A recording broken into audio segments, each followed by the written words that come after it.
সিরিয়ায় আসাদ সরকারের 2 যুগের শাসনামলের অবসানে বিশ্বজুড়ে দেখা দিয়েছে মিশ্র প্রতিক্রিয়া। বিশ্ব নেতাদের কেউ উচ্ছ্বাস প্রকাশ করছেন, কেউ উদ্বিগ্ন বিদ্রোহী গোষ্ঠীর হাতে ক্ষমতা চলে যাওয়ার আশঙ্কায়।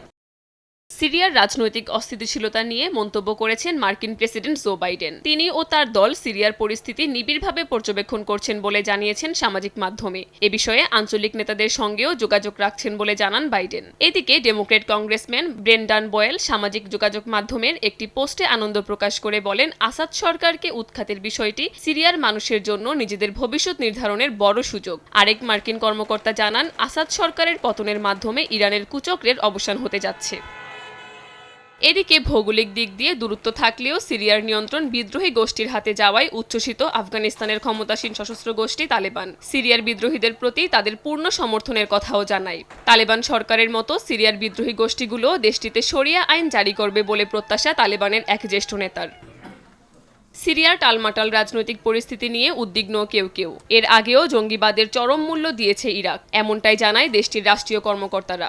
সিরিয়ায় জঙ্গিবাদ ছড়িয়ে পড়লে আবারও ইরাক বিপদে পড়বে বলেও শঙ্কা প্রকাশ করেন তারা। ইরাক ইসলামিক রেজিস্ট্যান্স গোষ্ঠীর প্রতিক্রিয়ার অপেক্ষায় আছে বলেও মন্তব্য করেন কর্মকর্তারা। কাকুলি আখতার, সময় সংবাদ।